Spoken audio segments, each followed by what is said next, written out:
You are about to witness the very exciting story of a city and its people. That city is Detroit. Detroit emerged from World War II as one of America's great industrial powerhouses. Living just enough for the city. The 67 riots in which 47 people were killed and 7,000 arrested. The worst day on Wall Street since the crash of 1987. Let's talk about the speed with which we are watching this market deteriorate. The weight of its debt, especially because of pensions liabilities and healthcare liabilities for the many city workers, plus everything else that you need to run a city, has simply crushed Detroit. Late last night, it declared bankruptcy.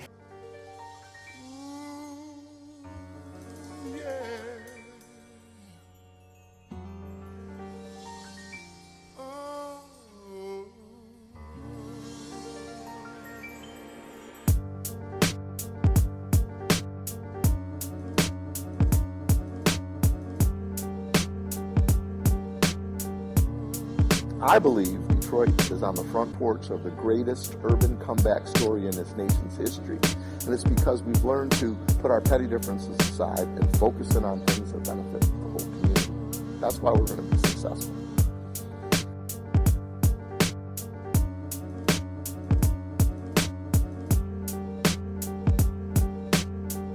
We are good people. We're hardworking people. Perception is not the reality. We've had a number of bad stories told about us for years and years. But the reality is that we have a number of great and friendly people who are hardworking people who want to do everything they can to change the world.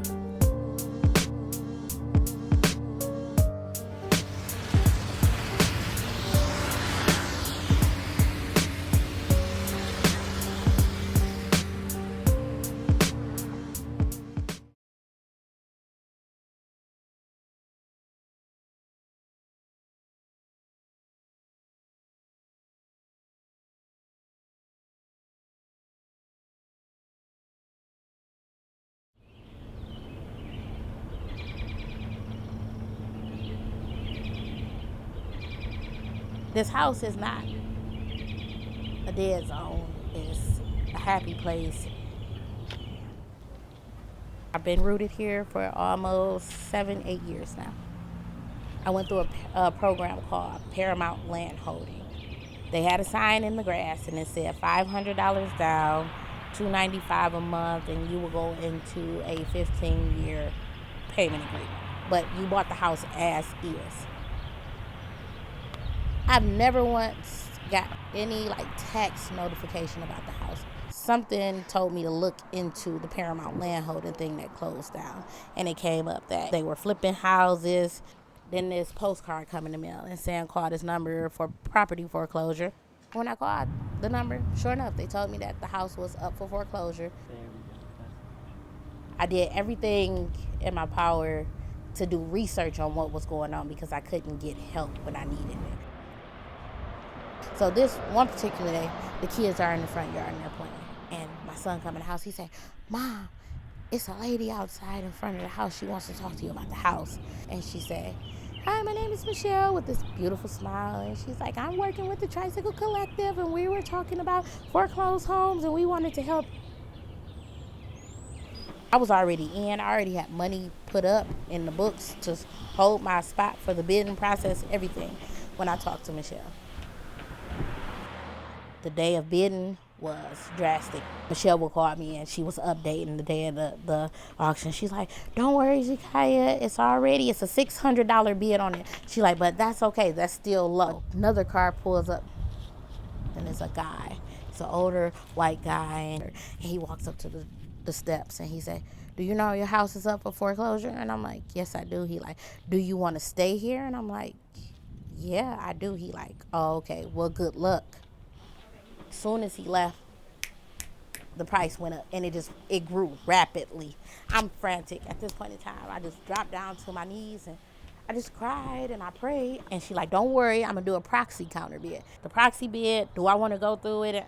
And my mind is just like, you don't have this money. But then I'm looking at my babies, my son, he's crying now. And I'm just like, do it. Whatever it takes, by any means necessary, do it. When she hit the button, she did the proxy bid, and she just turned to me and she was like, we got it. And I just dropped, I just bawled. I cried so hard. It was a happy moment.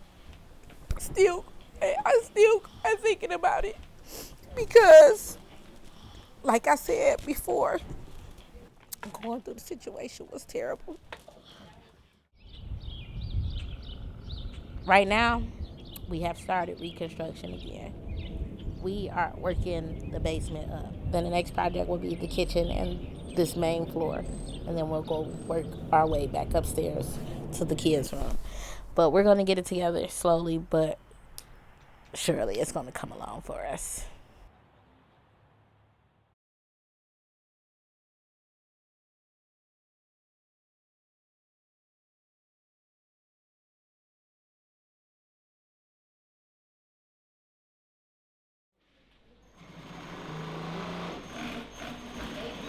He didn't come with an instruction manual, and I became overwhelmed because then I started wondering, like, how am I going to give him this good life I had envisioned, because it doesn't seem to be folded out the way it was in my head. So, I would say that I had some difficulties when I started a family of my own because of the issues that I had gone through. When I went to foster care, I think that foster care was probably in the beginning stages. It was quite an experience. I was about 2 or 3 when they took us initially, and it took us longer than usual to be able to go back home to our mom. And during the time that we were waiting for her, she was murdered, so we had no hope of going back home anymore. And so that kind of changed the course of our lives. The family that I adopted into, both of my parents had gone to college. My mom was a school teacher. My dad was a pastor. We had quite a busy life. They taught us a lot of the things that we were missing from going from home to home and being a lot of different issues where we had missed and had developed some bad behaviors, bad habits, and things like that. When I first left, I was a stay-at-home mom, so I didn't have any income of my own. So all of a sudden I had to, go out and find something right away, find someone to watch my child, because I never had to look for a babysitter because I was always home. All of a sudden there's this person that's depending on you for everything, and you know that the things that you went through, you don't want them to go through, so that's added pressure. I can see the frustration, I can see the sadness, I can see when he sees other kids with their dads. And I can't be a dad, I can be a great mom, but I'll never be a dad, so. I was working for Burlington, but it was temporary. So after the season ended last February, I found myself out of a job, and I was living in one of my parents' old houses, and it needed a few repairs, so it had gotten very cold, and it got to the point where I wasn't able to live there anymore. And so I found myself out of doors, and that's how I ended up in a homeless situation with my son. During my time at the shelter is when I learned about the empowerment plan and some of the things that they had available for young women, and that's how I ended up here. I've seen a lot of people with our coats on, but a lot of the feedback that I get from the people that are wearing the coats, they really like them. They're very warm. They said they're very useful, very helpful. I like that what we're doing is helping somebody that's in need. Being here, I feel like I'm doing something that's really helping.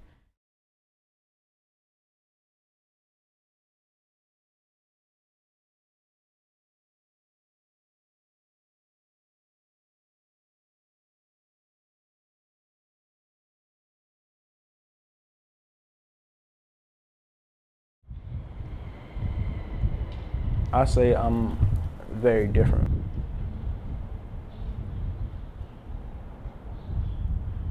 I think I have a different perspective of life. Some people may judge me in certain ways, other people may not. Some people may say I make them nervous or so on and so forth, but a lot of people say I'm really different than what they expected when I speak to them. I was born at Hutzel Hospital. My mom was pregnant with me while she was in jail. I was born about 4 months early because my mom, she's a drug addict right now, and she was back then. When my mom had me, I went to live with my grandmother. I've had him ever since he was 2 pounds. I live with my grandma now. I live with her for forever. She took me to elementary school, taught me everything I know. I'm a very bright gentleman because of her. My mom, I don't know, I don't know how my life would have been different if I was staying with my mom. Basically, the biggest problem in my family right now is the battle with the drugs with my mom. My mom lied a lot about her not doing it, and sometimes I might be really gullible towards her. So she might tell me, Johnny, I'm off drugs. I'm clean, okay. And I go back with her, and the same thing happens, and it reveals this stupidity about me.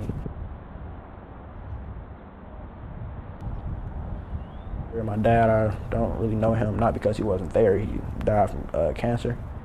And another man, his name was Pancho. And that was my mom's boyfriend, and they got married.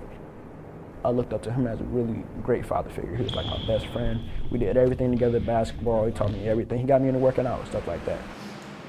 He was just a really, really funny guy that I love. Another thing, he loved my mom too, which is really rare. No matter how bad my mom was, he was always there, always trying to help her. No matter how many times my mom keyed his car, stabbed his tires, did this, he was always there for her. He didn't go a single place. He died in 2011 the same way my dad did. So that's when I figured, like, okay, she's not changing. Since her love of her life died and her world died, she's really not changing, so I just accepted the fact it's the way she is. And I think that really messed me up. I didn't expect it to go like that. That led up to me a really bad rage one day. From there, they sent me to a hospital. And the hospital said I was suffering from depression and anger management. To be honest, that was the best thing ever happened to me. It's amazing how people are. I see positive everything. Okay, my mother's on drugs, but I have a mother. There's a guy over here that would kill for a mother, or people who would kill to see their mother were like that. I can't judge how she is. I can't hate the way she is, because let alone she's still my mother. Mothers don't come around every day. You only got one.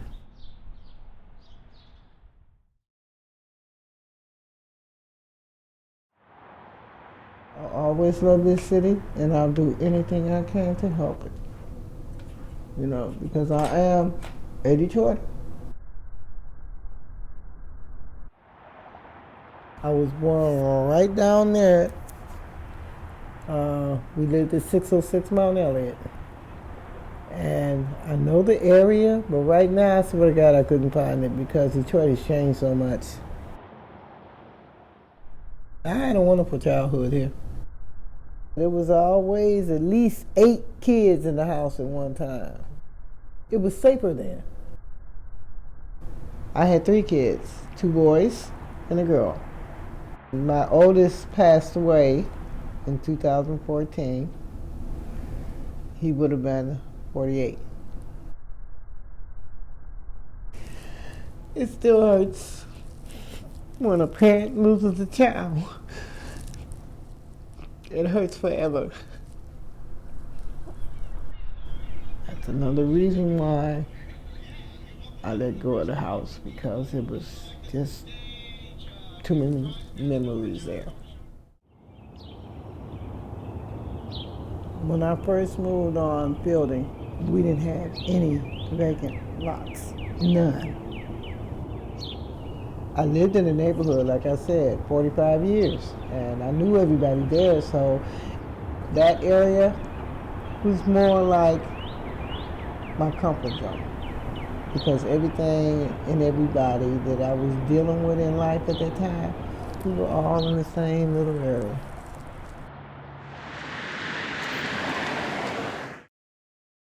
I got a $7,000 water bill. They knew I couldn't pay that. But the reason why they did it is to run me out. My water was off for over 2 years. What I did was, I got me a 55-gallon, put it outside my house. When it rained, the water came straight down into the barrel. My home was foreclosed on. They took the house. Nobody notified me. Nobody said a word to me until my daughter called me and she said, Mom, look at your house at the auction.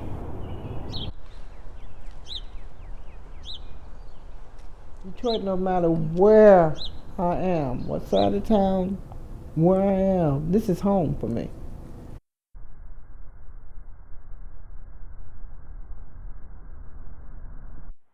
You guys learn to love each other, learn to live together, spread your wings, find out what's out there in the world, and then bring your butts back home.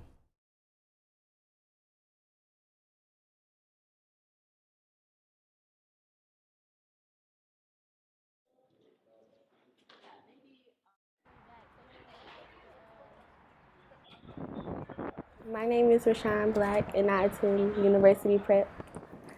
And I'm in the 9th grade. I'm 15 years old. I'm from Detroit's West Side. Summertime is like a lot of kids be on the streets and stuff playing basketball. Family being around barbecues and stuff, trampolines. I'm living in Inkster. I don't see barbecues and kids playing basketball. Like, it's really nothing. I like where I grew up at because it's like more of where my family should be and like where we came from, so we'll like absorb better. I got 2 brothers, a little brother and an older brother, and I got 3 sisters. They all older than me, so I'm like the youngest girl. I mean, of course, sisters and brothers get on my nerves sometimes, but like they really help me. But you know, when it's like dark time and stuff bad happens, but like it's not bad all the time where I used to grow up at. But it's like it's the setting of crime and stuff like that. And my mom thought about the situation and she decided to move us out of that environment.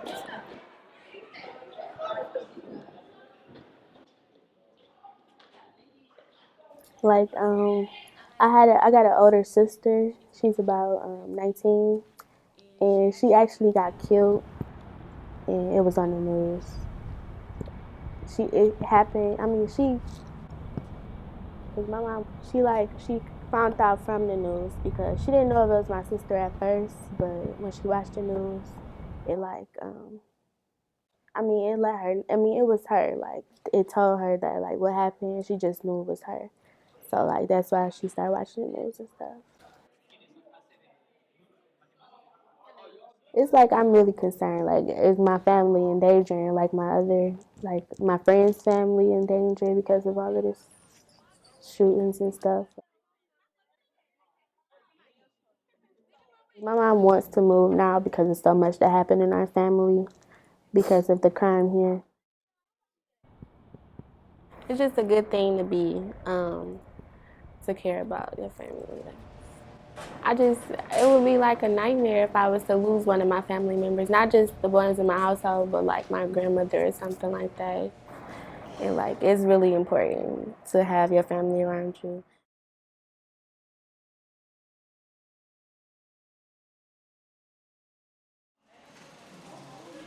I was just really scared and like just panicking because when I left to go to work, my husband and my kids were there, and I pulled up to see a burnt up house.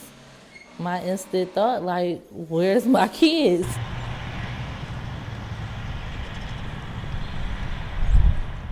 I just want them to just go to school and do good. Long as they, doing good, I'm gonna, let them know that I can back you up in whatever you want to do. I know God kept me alive to be here for my kids. So I don't think it really made a difference with them because they didn't know what was going on. We never let them see like us being in a car or things like that. We had started putting deposits down on halls and different things, and the house fire happened. It was a house next door to us that was selling drugs, and I guess they got into it with someone or something, and somebody threw a bomb in their house, and it caught on to my house, and I got home and saw a burnt up house. Me and my husband wanted to be together. We had never really been separated. Even though we wasn't married, we had been living together for about 6 years. During the house fire, it was so much going on, I was supposed to go to work the next morning. And I was just distraught because everything that had happened to me, I didn't call in to work. It was a no call, no show. I honestly just forgot because there was so much going on, so I was fired the next day. So I lost my house, everything I owned, and my job, all in a matter of 2 days. So after the fire and losing my job and staying from different people, I couldn't get a job right away. Basically no one was hiring. So I ended up going back to school, and then I went from job to job to job, maybe about 4 or 5 interviews. No one would hire me. So I had an interview here, and I told them basically what happened. I went to school and I've been trying to get a job in this industrial sewing field. No one won't hire me because I don't have any work experience. And they was basically like, that's what we're here for. They just helped me. It was a blessing. They helped me so much, get on my feet. All the bad things that happened to me, like I said, was like a lesson learned. So I feel like if I can make it through something that was that hard, I know I can make it through this situation. Then I pray every day, and I ask God for strength and things like that so I can make it through the day and do everything I'm supposed to. I think I was put on this earth to be a good mom and to help people. Like what I'm doing now, making the coats for the homeless people that, so they won't be cold. I love what I do, and I feel like I'm helping someone every time I put a coat together.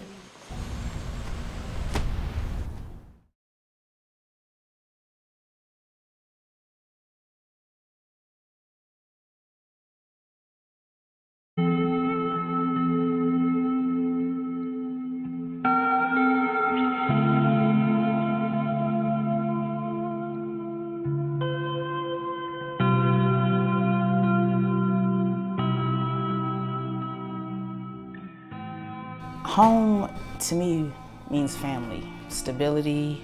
The home to me really means just having something for my children. If something happens to me, I want to make sure, they're taken care of, that they have something. That's what family means to me.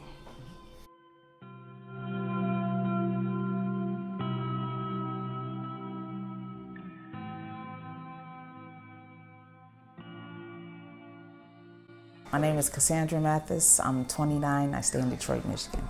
After I had my son, my father got seriously ill.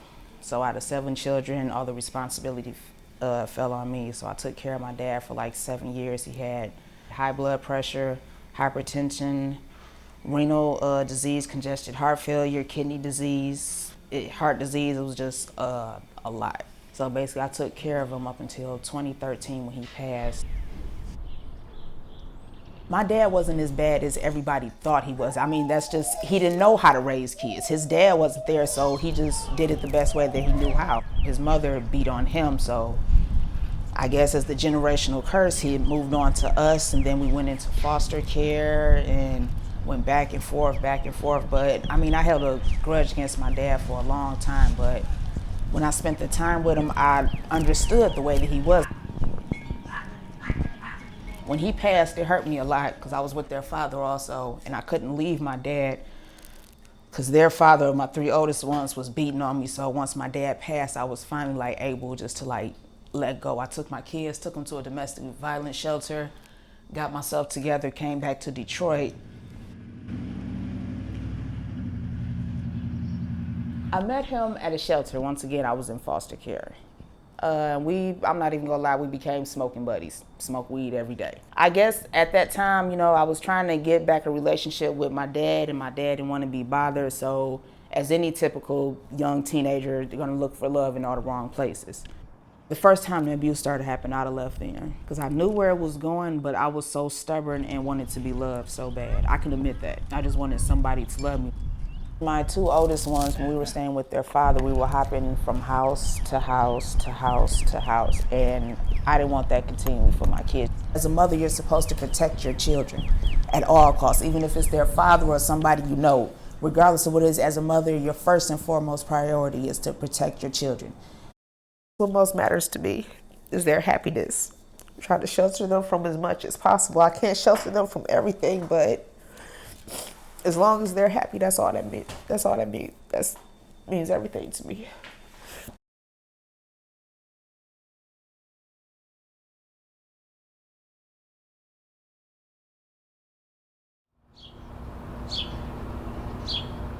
If you've always known good, how could you tell me what bad was about?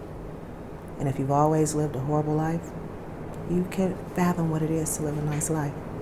My name is Miss Johnson. I'm known here as Lady. Everything that I guess I experienced in life has made me into who I am.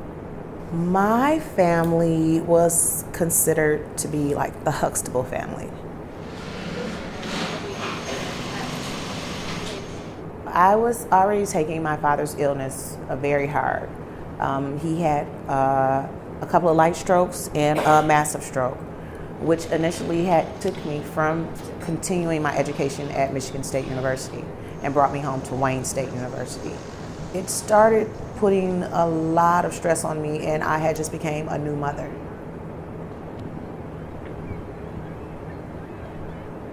He died of heart complications. Can't say much helped me when I lost my dad, and I didn't help myself. And it helped lead me to go right to a place that no one would have ever imagined me to go.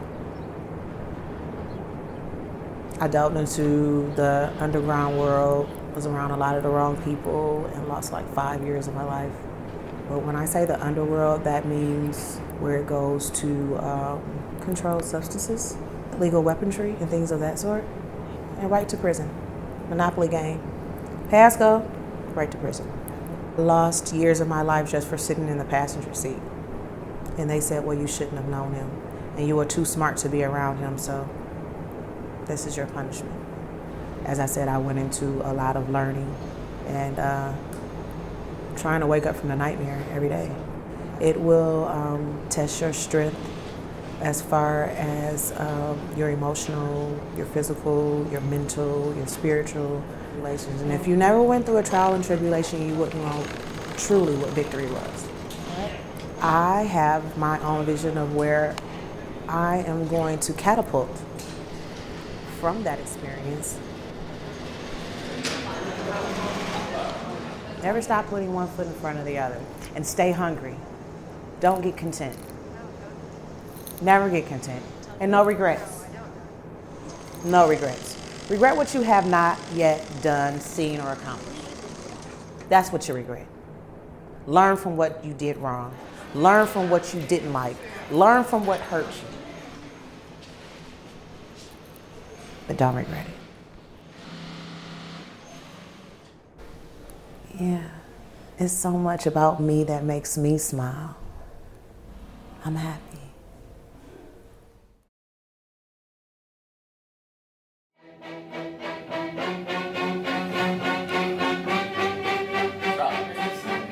My name is Alexandria Washington. I've been living here since I was born, so 15 years.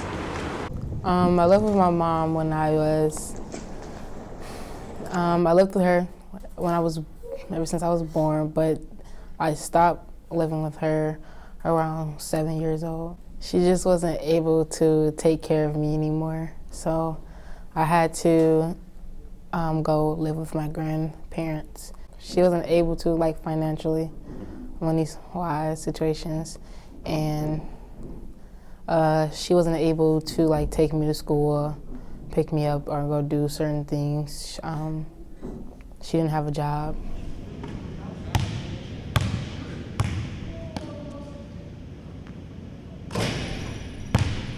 Since moving with my grandmother, I have had more opportunities. My mom, she didn't have the money financially to go out of state or go places. I got to see a couple of sites that I wouldn't be able to see if I wasn't living with my grandfather and my grandmother. My first airplane flight was with them, so that was a good opportunity to do. I got to meet a couple of famous people with them, so yeah, that was fun. Who did you meet? I tried to identify myself as a independent person and a positive person. Try to stay positive at all times, even though it may be some trials that come your way. Try to stay positive.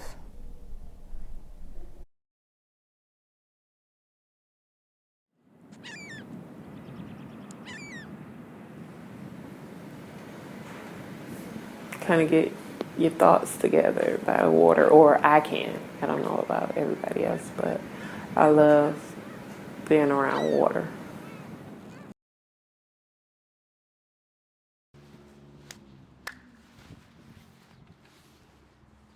My son name is Javon and my daughter name is Akila.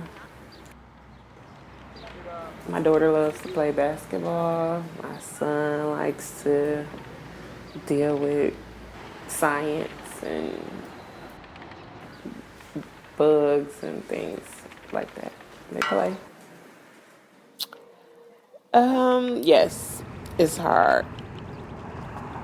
I mean, it's not, even if I had help, it's still hard being a mother because you worry so much about your children. So, like, knowing that everything falls on me, I don't have a second person that I can call and ask to catch me if I was to fall. I don't have that.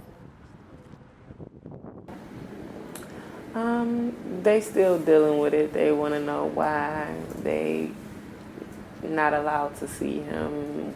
Well, it's not that they're not allowed. Why can't they see him? Like, they see me, what, you know, they, like, we should see both parents every day, but things happen and it's not possible right now for them to see him, so they just have to deal with it.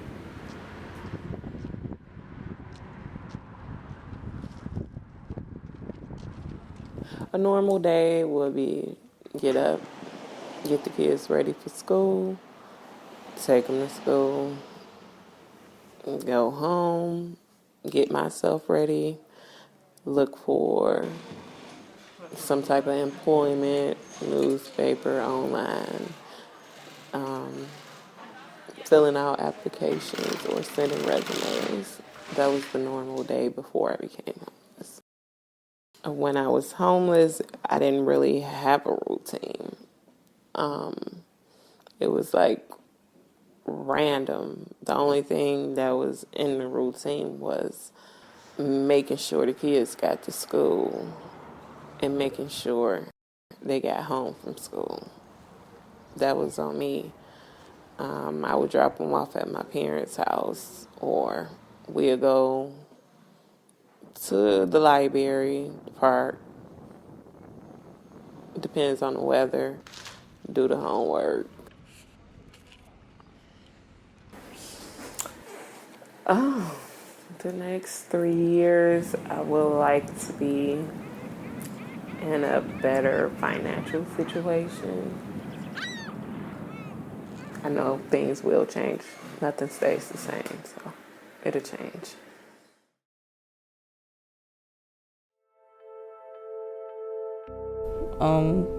It's kind of hard talking about it, but you gotta pull it together sometimes. It's been 2 years, almost 3. I haven't broke down since. I didn't barely cry when he passed away. And yesterday it just came all out. My brother passed away in 2013. He had a disease, it's a rare disease called adrenal leukodystrophy. He didn't have no white blood cells, so His ability to heal pretty fast was hard, so he'd be sick for a couple weeks, maybe a month. It really drove us apart, because some people came around to see my brother. I mean, they came to see me too, but when he passed away, everybody just went their separate ways, moved away. Don't call, don't text, don't send a postcard, no birthday wishes. So it was like the hardest thing for everybody, even the people on the block.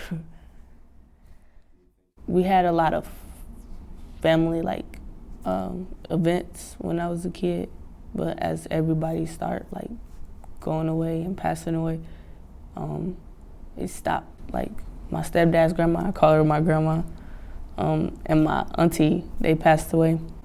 So it was like, since they're gone, we're not coming to their house anymore. We're not having Sunday dinners no more. We're not having picnics in the backyard no more, where kids can run around and play. Wasn't none of that.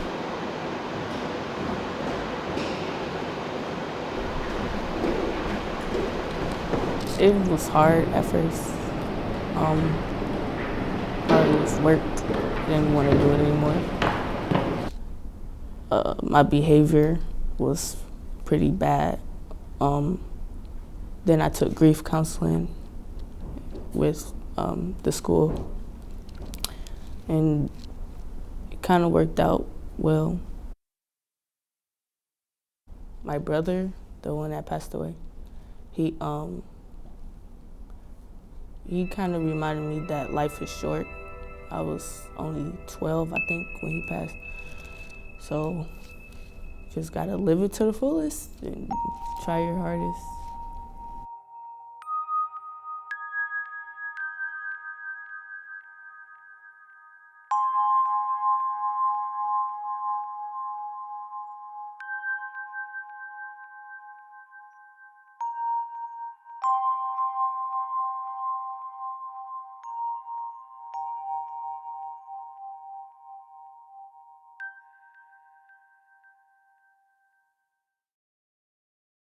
I was an addict for 36 years.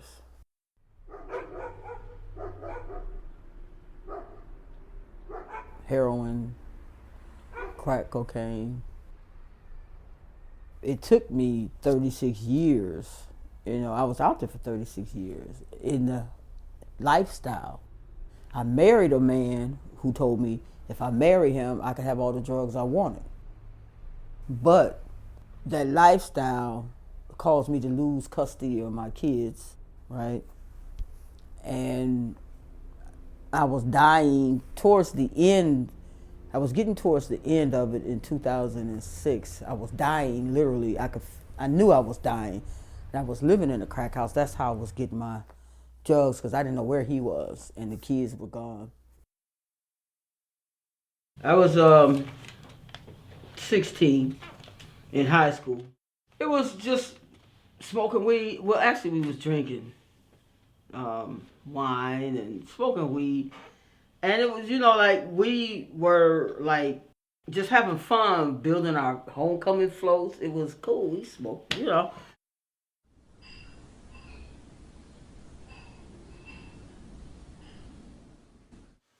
then when my mom died, that was my excuse to escalate into cocaine and heroin.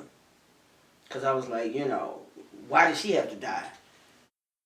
The pastor asked me if I would lead the prison ministry, and I told him, yeah. But to be honest, God was preparing me years ago. Most of the people I hung out with were killers, addicts, had been in prison, and I could communicate with them.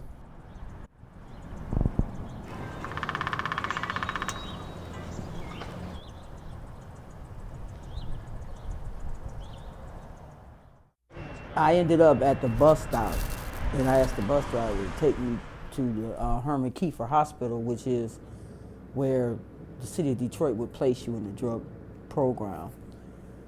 And I didn't have any money. I hadn't had a bath in about a year, hadn't combed my hair in about a year, didn't have on any underclothes. It was just bad. And he took me And I knew I was smelling pretty bad. And when I was getting off the bus, people was clapping, the ones on the bus.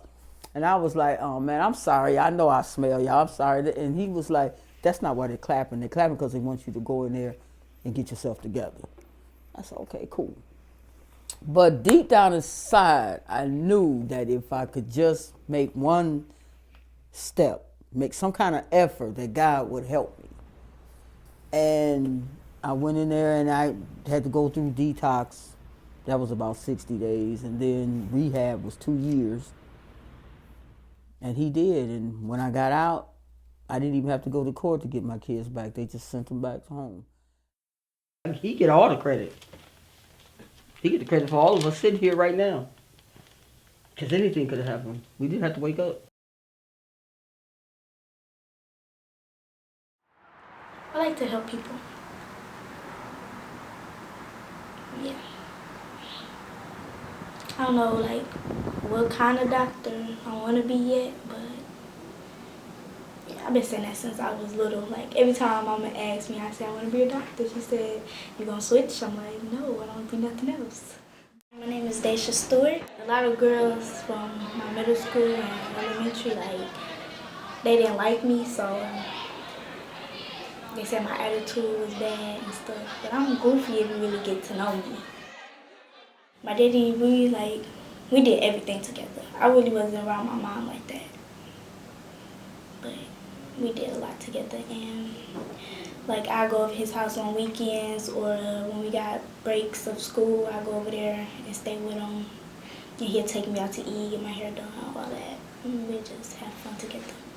So, and he'll call me every morning before I go to school if I'm with my mama. So the morning he didn't call, it was like kind of hard.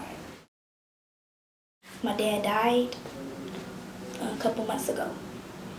And that's been hard. I prayed when day before I found out that my daddy was dead.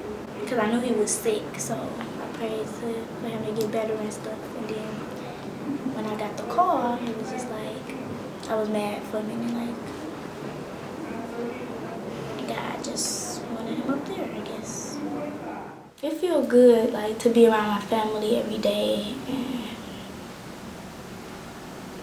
like, just seeing them and stuff.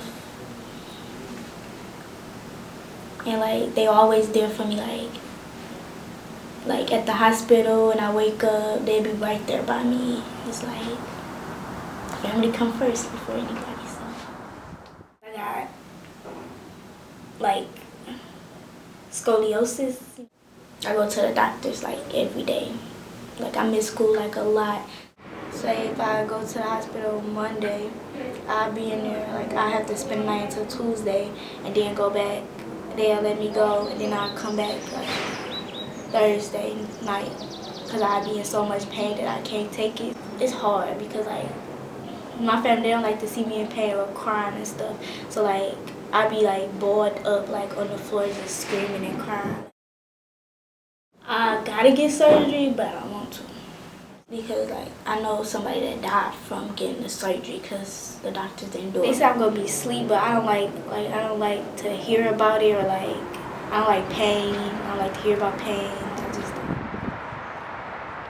I just feel like if I get the surgery and they put me to sleep, I'm not gonna wake up. Don't drop me. Act like I'm playing. Whatever can get me to be a doctor, I stay in school as long as they say.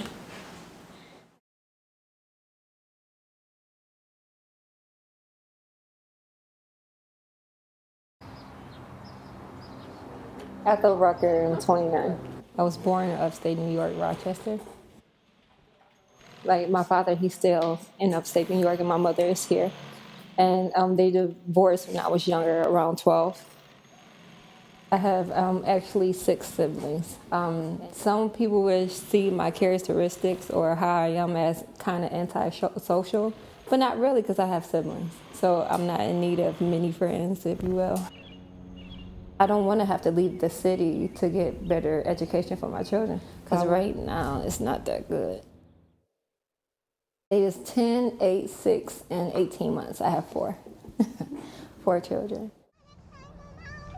Let's go climb the mountain.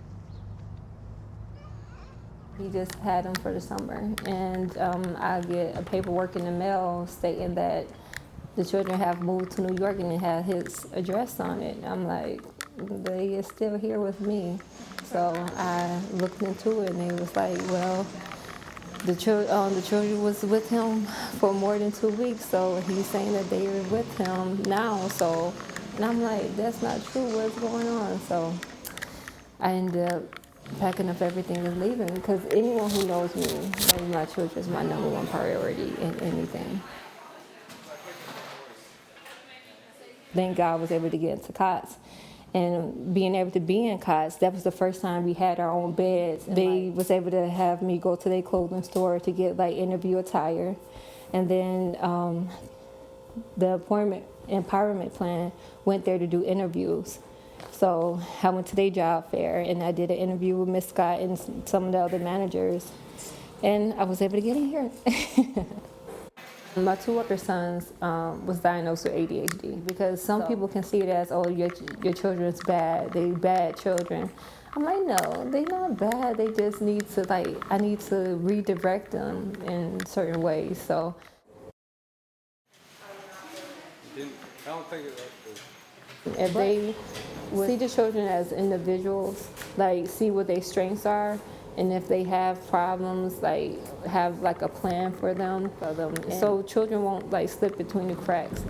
It's like I gotta pull my children out the bed to go to school every day, because they really don't like their schools, and it's all 3 of them. I feel that Detroit is coming back. It was a lot of corruption, and it seemed like it's getting better. When you walk down the street, you don't just hear gunshots. It's not like that. You can go to the Riverwalk and not get shot at or robbed.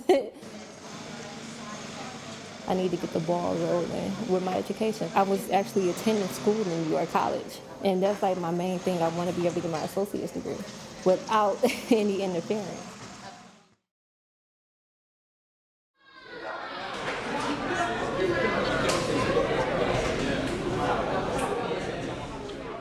My mother died when I was 2 years old.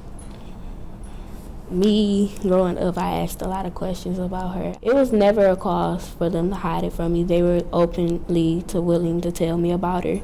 Because it's days where I look through the pictures books and was like, oh, there's my mother.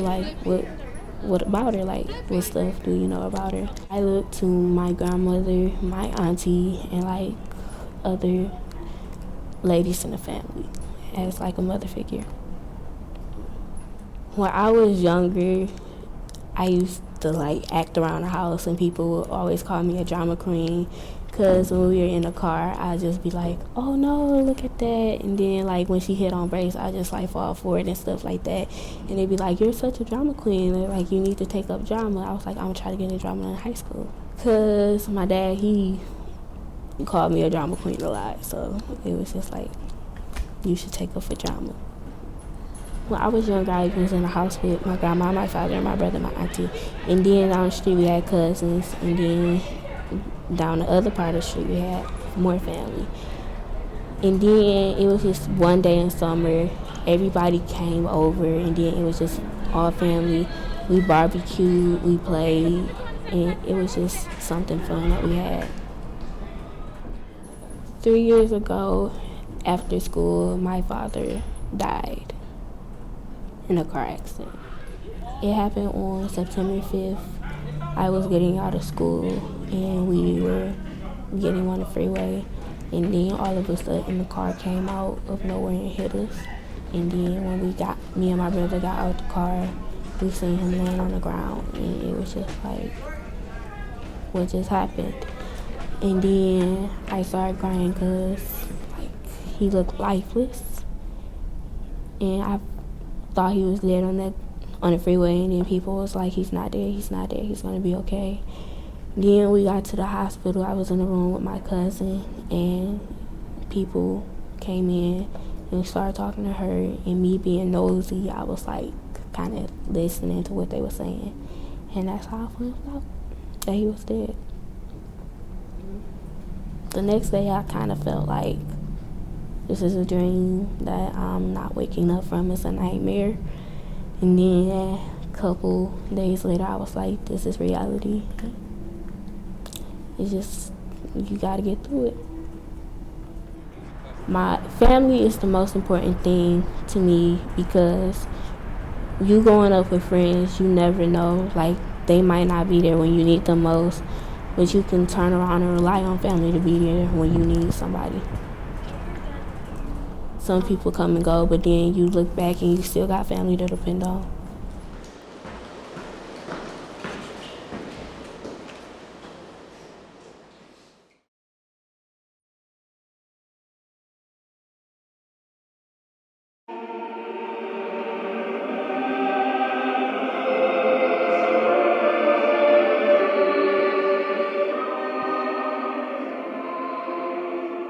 I was born many moons ago, and I was an orphan for 3 years.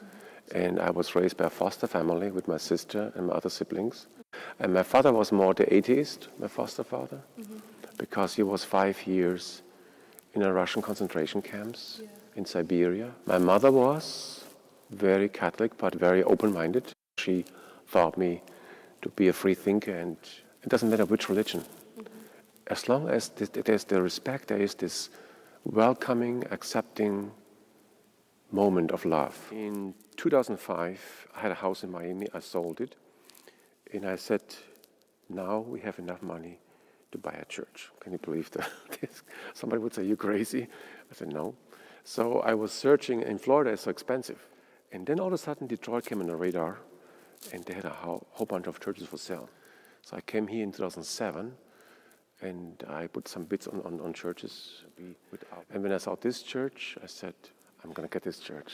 Detroit was still very run down, and neighborhoods just depleting. But you know, Detroit for me, when I went here, I said, I don't care.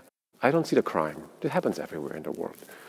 I see who are the people who are living in the city, who struggle. How can we help them? Our clothes and food pantry was very poorly in the beginning, but now it's just flourishing. That has served in the last 5 years 8,000 people or more.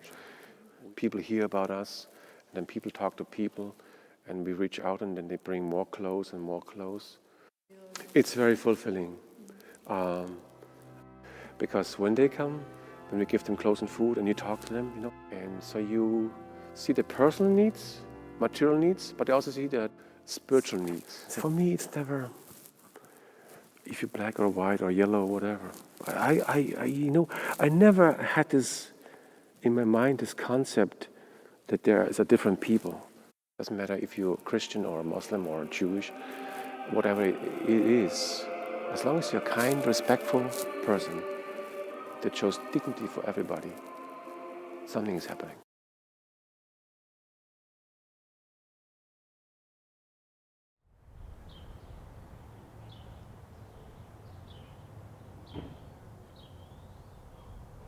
I fell in love with boys, and it got to a point where hanging out with a boyfriend was more important to me than going to school. And the tragic part about it is I dropped out in the 12th grade.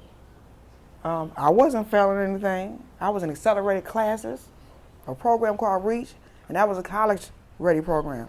All of my classes were basically college prep classes. And I just totally fell in love with a boy and thought that was more important. The worst mistake I could have ever made in my life. But that's what led me to drop out.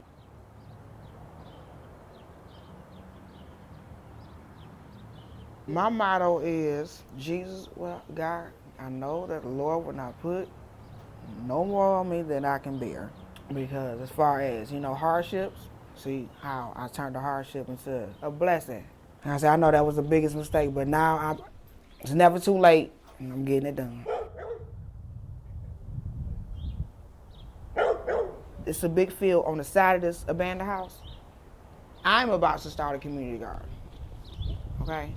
And basically, neighborhood, you never had to buy no vegetables. Once everything grows, anybody from this neighborhood can go pick whatever they want out of the garden.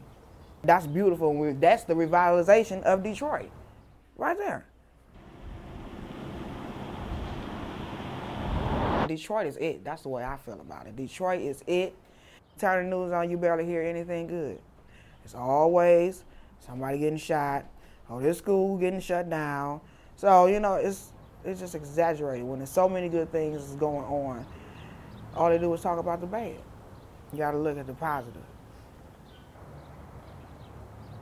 I just give my kids motivation. Just give them motivation, you know?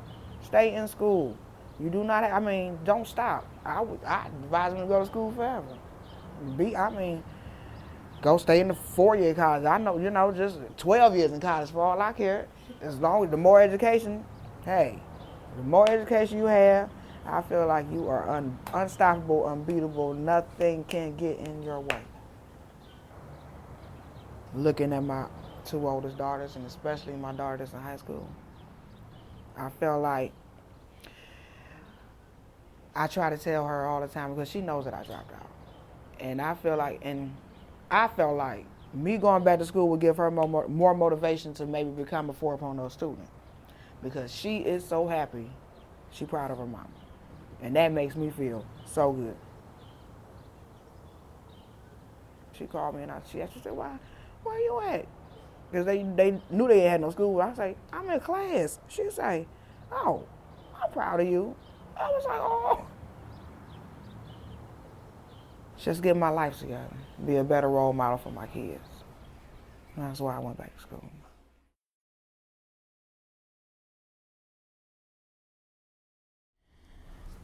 I keep losing people that's close to me.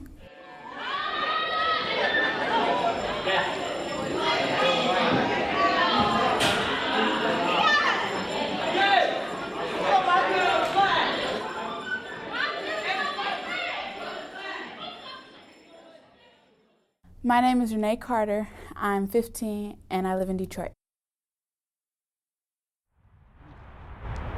My life would be easier if I had 2 parents who were married and that were pretty much together. It was January 18th, 2013. I was in the 7th grade. I think it was on a Monday. I went to school. I was having a good day. So after I got home, my aunt told me that my mother passed away. I shut down. So I was cheerful and such. I was cheerful. I was happy. I was happier.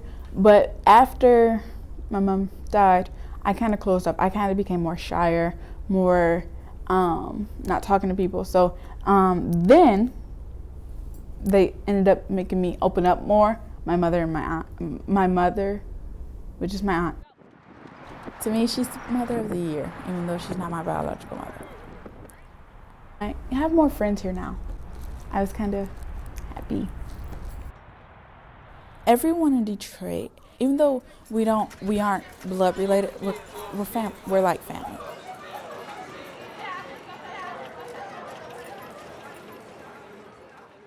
Family means to me pretty much, it means that they're supportive, they're caring, and they have each other's backs, even through hard times.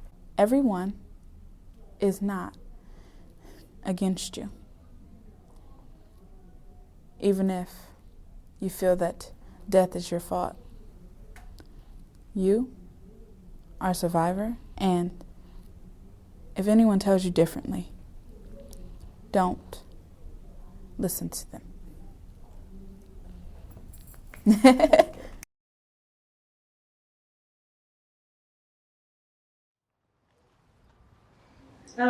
Well, it started out like at a very young age. I was trying to fill a void, and I had no clue I was opening other doors that would lead me to homelessness. My name is Demetria Stewart, and I am the material handler at the empowerment plant. I ended up homeless because of different choices and decisions I made in my life led me to homelessness.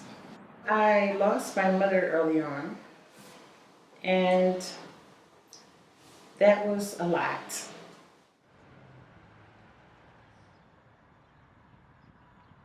It was so important for me to be wanted, to be accepted, to fit in, and just wanted to be loved. I wanted someone to count me in whatever it was. And that means if it was wrong or if it was right. Because I was lost. And I ended up staying in the shelter to get myself back together. And now the empowerment plan had accepted my application, and it opened many other doors for me. Self-esteem is back. I feel good about myself because now that I'm not homeless anymore and I have all my ducks lined up, it lets me know the importance of you don't have to get someone to say they love you or say that they care and you know that they don't. What's important is me to know that I come first. And if I can't love myself first, then there is no time for no one else. I want to give back since I once was homeless. And I feel real good about each stitch I make, knowing that I'm saving someone's life and keeping them warm, keeping them from being laying on the street without any cover or a roof over their heads. It means a lot to me. I want to say to anyone that's out there struggling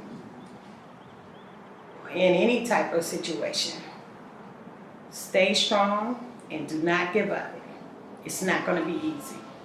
Because in my situation, it didn't happen overnight for me to be homeless. And I put myself there, and I had determination and willpower. I had a made up mind to want better, to do better, to get better. And I'm pretty satisfied with myself today.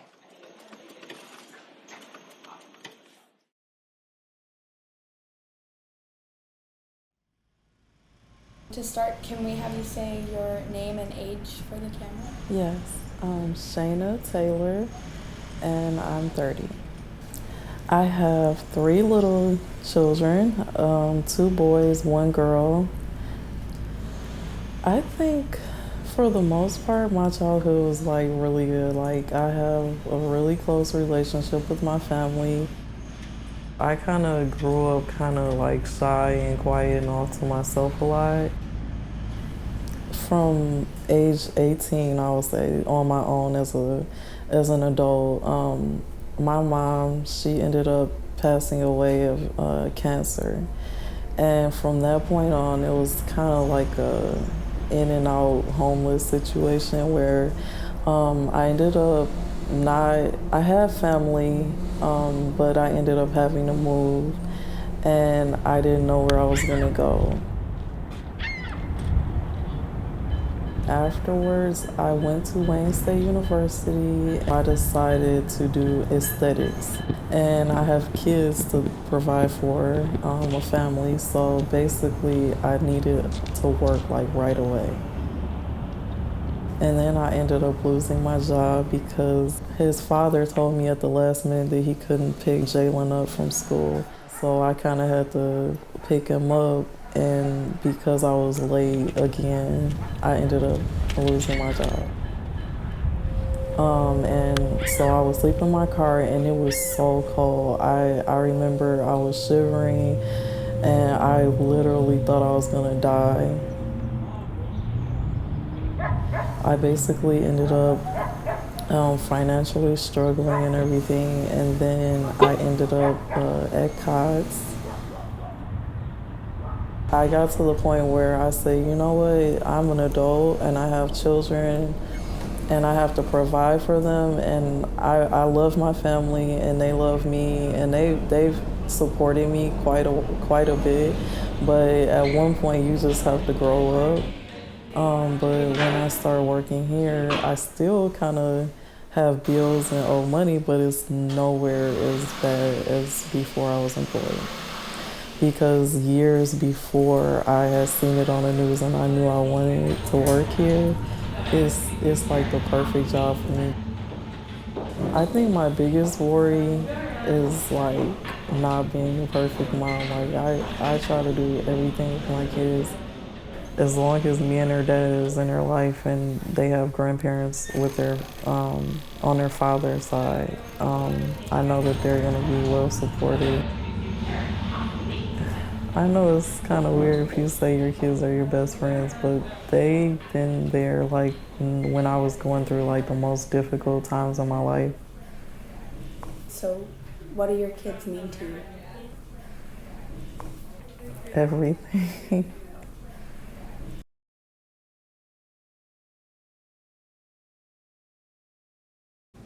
But my name is Arkesha Esters. Here I go. I was born in Detroit, west side of Detroit, and yeah, I made it. Working with a sales team, and I met him there. We've been inseparable for 8 years now. We lived in Santa Ana, LA, Sacramento, Columbus, Cleveland, Lansing. We was moving. So to have children, it gave me some stability. I can't go to work every day and so let somebody else raise my children. That don't make sense. I make clothes and I make dolls. I use my hands. I've got a college degree, did that, but no. Being a good mom, that's it. Make sure that I build a strong foundation for them. I guess some people got wind that the house was empty, so they began to scrap on the home. And, you know, any appliances that was in the house, washer, dryer, they took the hot water tank, you know, the guts pretty much. And so by the time we got here, water had ran in the house for a few months. It was an outstanding water bill. I want to say it got up to like $4,000. They put the water bill on our taxes. So whatever the taxes was, plus the $4,000 water bill, we spiraled out of control from there. I didn't go into a payment plan. I couldn't afford to. So that money, I just saved it. Which is hard to save when you're poor. The money you have is not enough. Who want to work 50 years and still have nothing? It's hard. It's a lot of stress to deal with. And you wonder, oh, she's an angry black woman. They angry. Yeah, I'm pissed off. I am angry. I am. Do you know how I feel not to know if you gonna where you gonna sleep? And then if you do find somewhere to live, they gonna charge you $1,000 a month, and you gonna make for $800. Now you can't feed a family off of that. You gonna call and report them, or you gonna keep working? Because that's the only place called you back. You gonna shut up. It's a concentration camp. So it just makes us more tough, right? And it's people that live in these homes. They're not just addresses. And I'm just one of them. That's it.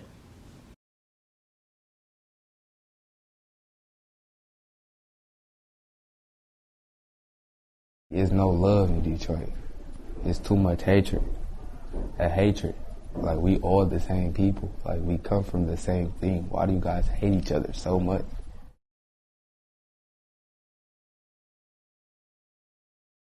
I mean, growing up in Detroit, I mean, it could make you or break you. It's like, I don't know how to explain it. It's like, it depends. Like, it's a lot of bad stuff happening in Detroit, but it's a lot of positive stuff. And I'm like, you mixing good with the bad. And then growing up, like church, the church is where I figured out I had talent. Like, I could be something basketball, so I figured that out. I started taking it more serious. I started doing a little bit of the hard stuff that nobody else want to do, like waking up early, jogging, shooting extra shots, little stuff to just get you better at your craft. Sometimes I cope. Basketball is my coping method, though. That's like, some people do drugs to get them. No, I just hoop. That's my drug. I think my grandma the one who put the ball in my hand though.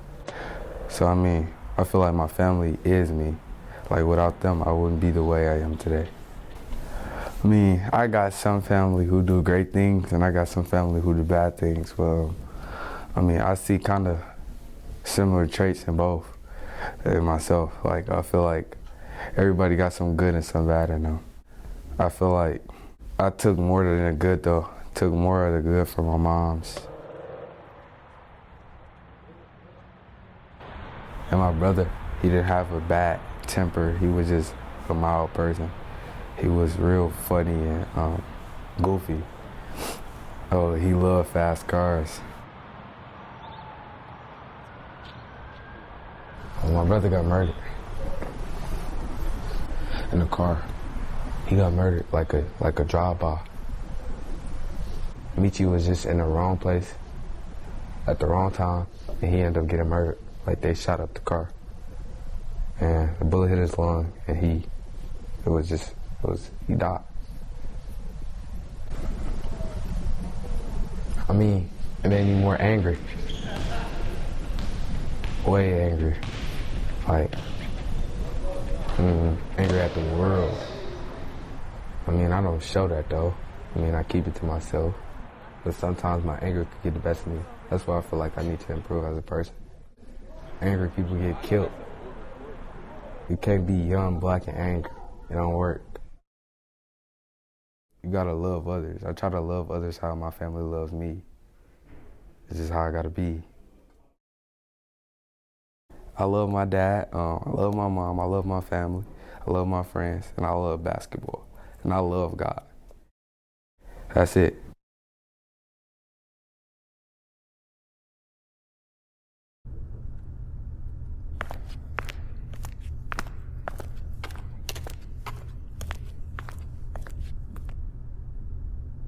When I went to jail, you know, it gave me a chance to think. It just opened up my eyes, you know. It made me aware, you know, it made me wake up.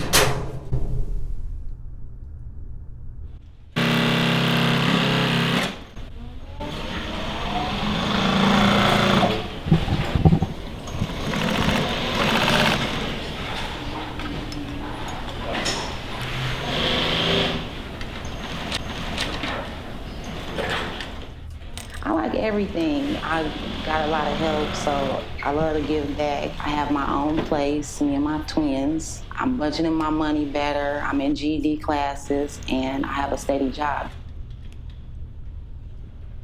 I do want to go to college for business. I do want to get my own business, a clothing store. I have a boyfriend. We've been together for 3 years. Everything's good. Yeah, everything's good. I had got used to that fast money, and in the midst of me chasing evil, that's how I met my kid's father, because he was doing the same thing. I knew that wasn't good to be in, wasn't healthy. People make mistakes, I guess. I got pregnant, and when I got pregnant, that's when I decided I didn't want to do it no more. I had to do what was best for me and the kids. So I moved on, and I haven't looked back.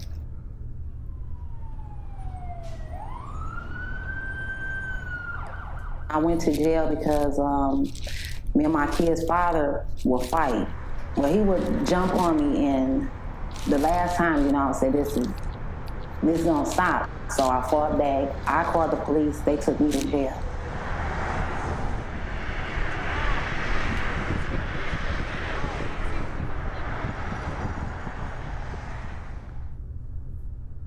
It was like everywhere I would go, people would take from me. And I just felt like I didn't have nobody, you know. Everybody used to call me like the Tasmanian devil, you know, so it's so weird, you know. Now I feel like I'm at peace. I got more patience, maybe because of kids, you know, because before when I was doing all that fighting and rowdy, running streets, I didn't have them, so I had to get it together. just try to, do the right things, because it's not worth it. At the end of the day, you can't give up.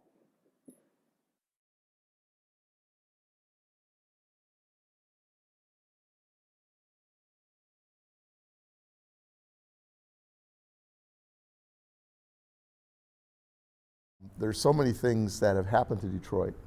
You can go right down the list. The 67 riot, the oil embargo of 73, 9/11. I mean, to me, it doesn't really matter how we got here. What matters to us is how do we go from here to where we want to go. I believe Detroit is on the front porch of the greatest urban comeback story in this nation's history. And it's because we've learned to put our petty differences aside and focus in on things that benefit the whole community.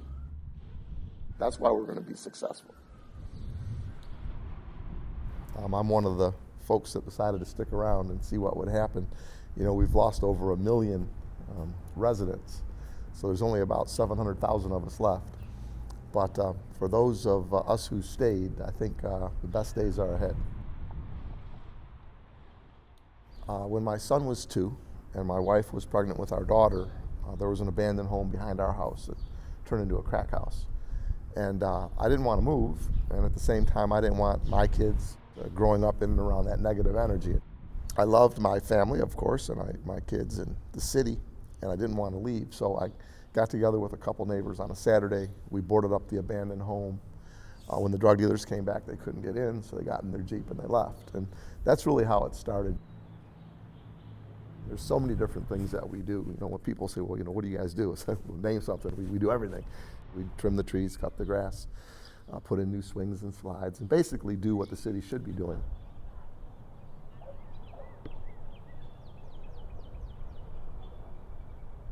And we also know the power of music and poetry and jazz. It really some of the things that make being a human a good thing, And when you let artists in, I don't know if you've ever tried to herd cats. It's impossible. Same thing with artists. You really can't. What you can do is throw paint and paintbrushes at them and kind of get out of their way and give them walls to work with. So corralling artists don't work. Corralling cats don't work. But that creative energy, that positive energy, has really allowed the village to be a very special place. This work can be very intoxicating, very addictive. And it's almost like that character right there with all those arms. See all those arms? It's like an octopus. When you try to get out, one of the arms will grab you back. It's so rewarding. At the end of the day, it's worth it. I'm not an accountant. I'm not a bookkeeper. I'm not an attorney. I'm none of that. I'm more of a starry-eyed dreamer.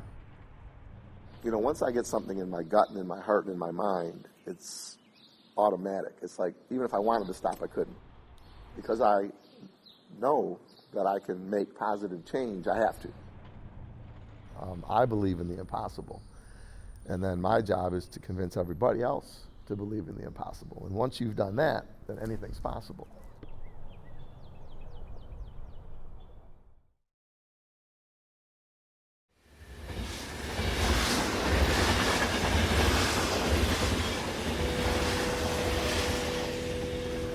A letter to America from the people of Detroit. Dear America, you have forgotten us and everything we've given to you. All the blood, sweat, and tears we shed for you, the cars and music we made for you. But there's no one we'd rather give it to. We tried and tried to stay alive, but you gave up too soon. I guess Willie was right. There's no knowing where we're going. But what I do know is that we'll keep growing. Detroit is a place where people dream to be.